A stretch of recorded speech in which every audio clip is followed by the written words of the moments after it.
Now we will start our new video with our new tense, past perfect tense.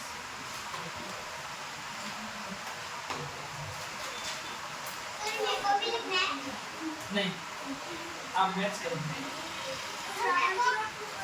Past perfect tense.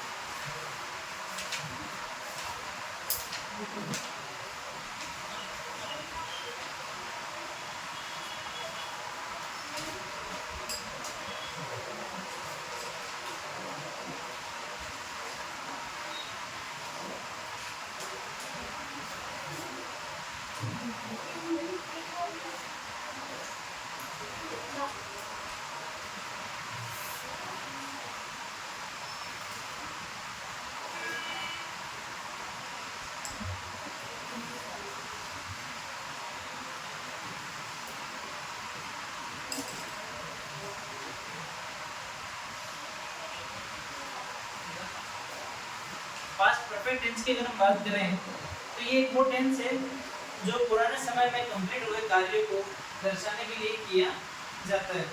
Just like जैसे मैंने यहाँ पे जो use किया ना, the work which had finished,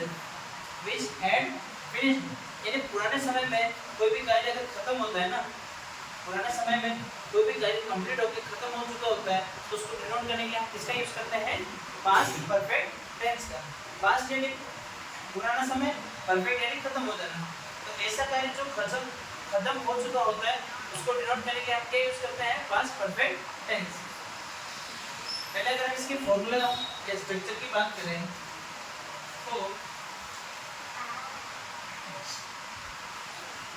formula में first है subject plus head plus verb third form plus object plus place and as we all are familiar with subject, हम सबको पता है सब्जेक्ट क्या होता है। सब्जेक्ट मीन्स डूअर,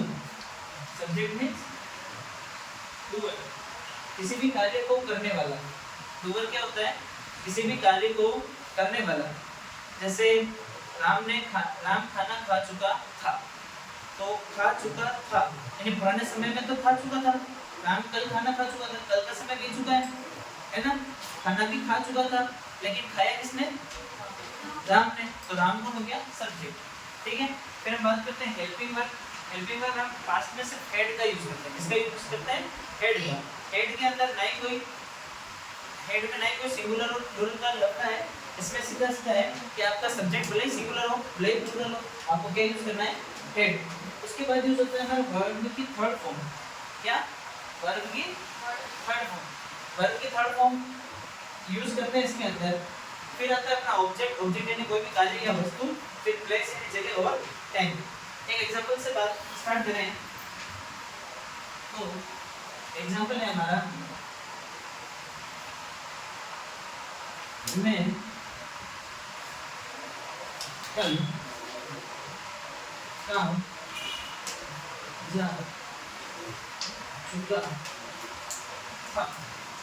मैं कल गाँव जा चुका था यानी मैं कल गाँव जा चुका था। सब्जेक्ट कौन हो गया? मैं। काम क्या किया मैंने? गया मैं, है ना, जा चुका था। तो मैं इसको इंग्लिश में ट्रांसलेट करता हूँ। सबसे पहले सब्जेक्ट को, तो जब भी ट्रांसलेशन स्टार्ट करते हैं ना, तो ट्रांसलेशन में हम पहले फॉर्मूला नोट करते हैं। फॉर्मूला हमें पता होना चाहिए कि हमें सबसे पहले किसकी इंग्लिश कन्वर्ट करनी है। तो मैं पहले करूँगा आई, है ना, सब्जेक्ट को मैं आई, काम को करने वाला भी मैं ही हूँ, इसलिए मैंने क्या लिखा? आई। फिर हमने हेड लिखना है, हेड लिख दो, आई हेड। अब आता है जा चुका यानी वर्ब की थर्ड फॉर्म, जा चुका। जाने का इंग्लिश में क्या कहते हैं? गो की थर्ड फॉर्म होती है गॉन। गो की थर्ड फॉर्म क्या होती है? गॉन। गो जब भी आता है तो गोन, वेंट, गोन जो भी आता है उसके साथ हमेशा क्या लगता है? टू। फिर विलेज, फिर क्या लिखना है? yesterday. yesterday यानी कल, कल यानी बीता हुआ, है ना? साल लग गया। अगर मैं कल गाँव जाऊंगा, गाँव था ना, तो वो वाला कल कौन सा था? आने वाला, जिसको हम क्या कहते हैं इंग्लिश में टुमारो। क्या कहते हैं? टुमारो। एक और एग्जांपल कौन बताएगा सेंटेंस का? पास्ट परफेक्ट टेंस का और कोई एग्जांपल बता सकता है हिंदी के अंदर? चलो एक और एग्जांपल आया बताइए। हाँ बताओ।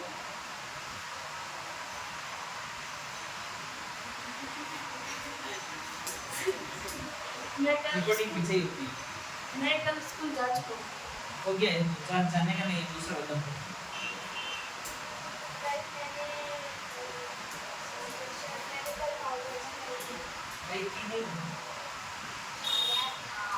कल मैं मूवी देख चुका हूँ। हाँ ठीक है। मैं की जगह पे मैं नाम चेंज कर रहा हूँ, उसका नाम डाल रहा हूँ, है ना? नाम मैं या नाम कल, बैठे नीचे बैठे, फिल्म देख चुका। ठीक है।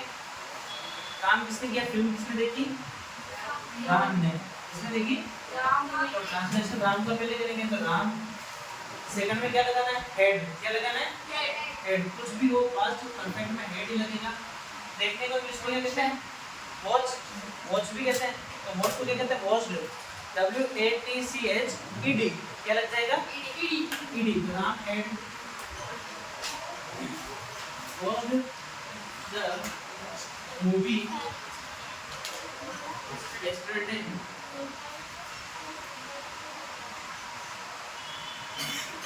आया समझ में? Indian yes sir.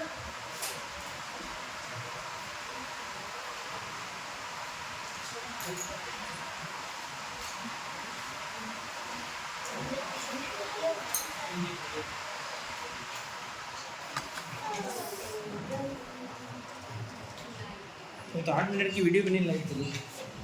ये लिखना है, लिख लिया बेटा सबने?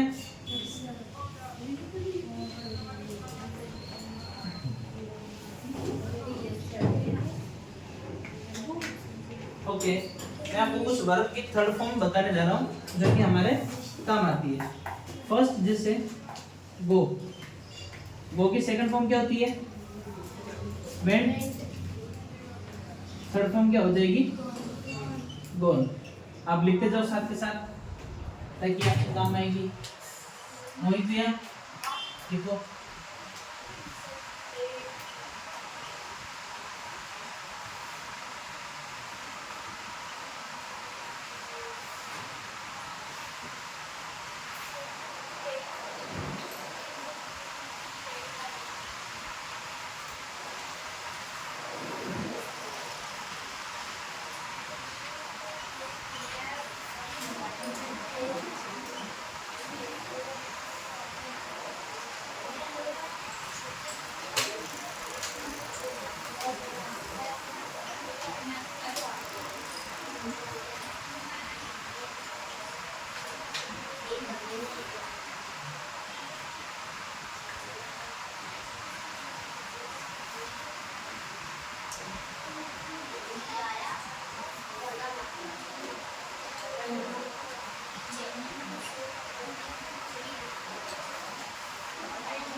बेटा साइलेंट, एक नीचे बैठ।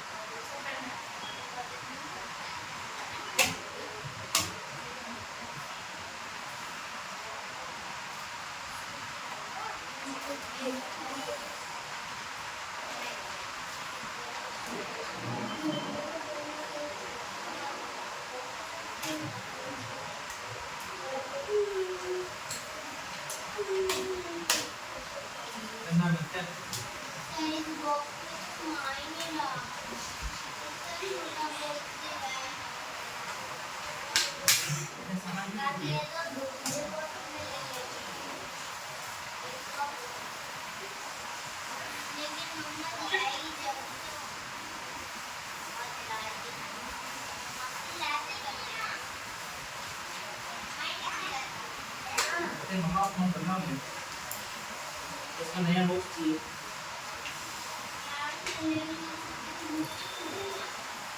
पीछे भी करना है, पीछे चुप रहे।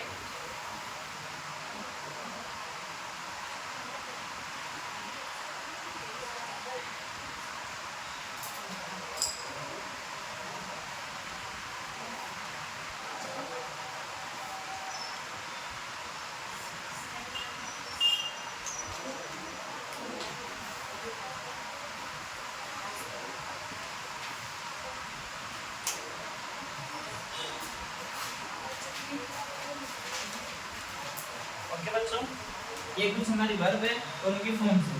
वर्ब की फर्स्ट फॉर्म जिसको हम प्रेजेंट फॉर्म कहते हैं, जो कि हमारे प्रेजेंट सिंपल टेंस के अंदर सिंगुलर सब्जेक्ट के साथ नहीं काम आती है, ये हमारे प्लूरल सब्जेक्ट्स के साथ काम आती है। फिर हम बात करते हैं सेकंड फॉर्म, जो कि हमारे पास्ट सिंपल टेंस में यूज होती है, और फिर आती है थर्ड फॉर्म, जो कि पास्ट परफेक्ट टेंस के अंदर काम आती है। जो आज हमने पढ़ा पास्ट परफेक्ट फॉर्म है ना, जल्दी लिखो इसको।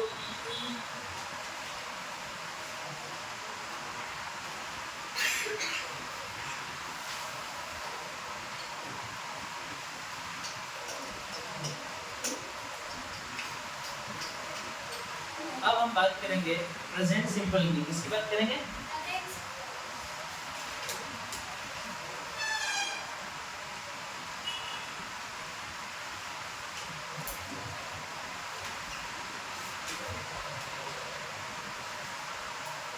Present simple tense. सबसे पहले अगर बात करें कि प्रेजेंट सिंपल क्या होता है, तो present simple tense are those sentence which are used to describe our daily action और आवर हैबिट्स और द यूनिवर्सल ट्रूथ। यानी ऐसे सेंटेंस जिनका उपयोग हम या तो हमारी रोज की आदतें बताने के लिए करते हैं, या ऐसा सच जिसको कभी नकारा ना जा सके, जैसे the sun rises from the east, जो सूरज है वो कहां से उगता है? ईस्ट से। तो ये मैं इसको बदल सकता हूँ क्या? इसको मैं बदल सकता हूँ? नहीं। सूर्य को कहता हूँ तू साउथ से उग जा, या रोज ईस्ट से उग रहा है, कभी कभी वो वेस्ट से आता है क्या? नहीं आता। क्यों नहीं आता है? क्योंकि ये फिक्स है। The earth revolves around the sun, जो अर्थ है वो क्या करती है? सन के अराउंड चक्कर लगाती है। तो ये भी सच है, इसलिए ये भी कौन सा सेंटेंस था हमारा? Past simple present simple tense. तो पहले इसकी डेफिनेशन लिखते हैं कि प्रेजेंट सिंपल, पास्ट सभी में साथ लिखेंगे। Present simple is the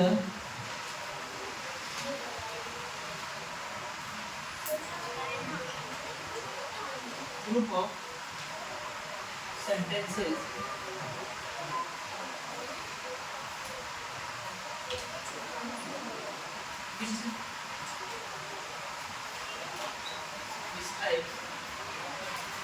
which describe our non-silent daily actions,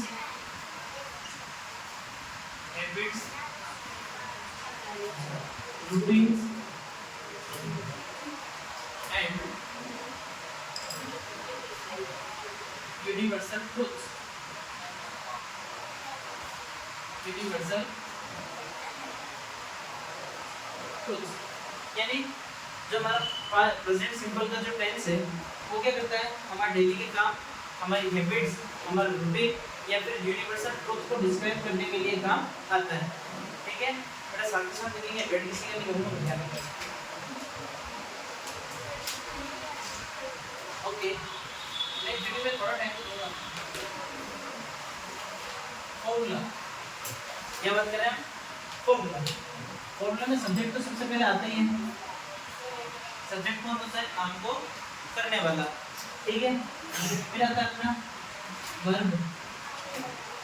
verb में फर्स्ट फॉर्म या वर्ब की एस और es form plus object plus place and time. जो वर्ब है, वर्ब क्या काम आती है? हमारे एक्शंस को बताने के लिए, तो अभी हम वर्ब की जब हमने बात की या तो वर्ब की फर्स्ट फॉर्म आनी चाहिए या एस या एस वाली फॉर्म आनी चाहिए। अब इसमें बता दें कि फर्स्ट फॉर्म कब आती है, तो वर्ब की फर्स्ट फॉर्म कब यूज करेंगे, when the subject is बेटा वर्ब सब्जेक्ट में वर्ब की first when the subject is plural, when the subject is plural, जब सब्जेक्ट आपका प्लूरल होता है यानी एक या एक से ज्यादा, दो या दो से ज्यादा, जब भी आपका सब्जेक्ट होता है या प्लूरल जो आपका कोई सब्जेक्ट होता है तो उसमें आप क्या यूज करते हैं, वर्ब की फर्स्ट फॉर्म। फिर इसके बाद करें एस और ईएस फॉर्म, तो verb s and es form कब यूज होती है, when the subject is singular, when the subject is singular। हाँ, अब वर्ब के अंदर फर्स्ट फॉर्म जो है यानी वर्ब जो होती है सेम, जैसे गो, तो we go to school daily, we goes to school daily नहीं है, we go to school daily. क्यों, क्योंकि वी जो है वो एक प्लूरल सब्जेक्ट है। प्लूरल सब्जेक्ट क्या होता है बेटा, एक या एक से ज्यादा।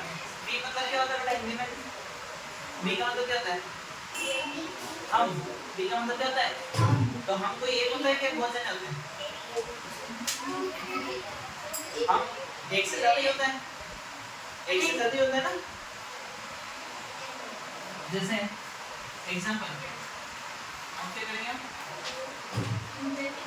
एग्जांपल फर्स्ट है इसका, हम रोज स्कूल, हम रोज स्कूल जाते हैं, हम रोज स्कूल जाते हैं, तो ये अपना हो गया सब्जेक्ट, रोज यानी डेली, टाइम में जो भी रोज हो गया इसमें टाइम, स्कूल हो गया अपना प्लेस, जाते हैं हो गया हमारी वर्ब। ठीक है, इसका ट्रांसलेशन हम स्टार्ट करें तो सब्जेक्ट से स्टार्ट करेंगे। हम क्या होता है वी, हमको क्या कहते हैं वी। अब मैं जाने की फर्स्ट फॉर्म यूज करूंगा, क्या यूज करूंगा, फर्स्ट फॉर्म। क्यों, क्योंकि जो हमारा सब्जेक्ट है वो प्लूरल है, तो we go to school daily, we go to school daily. बेटा आवाज नहीं,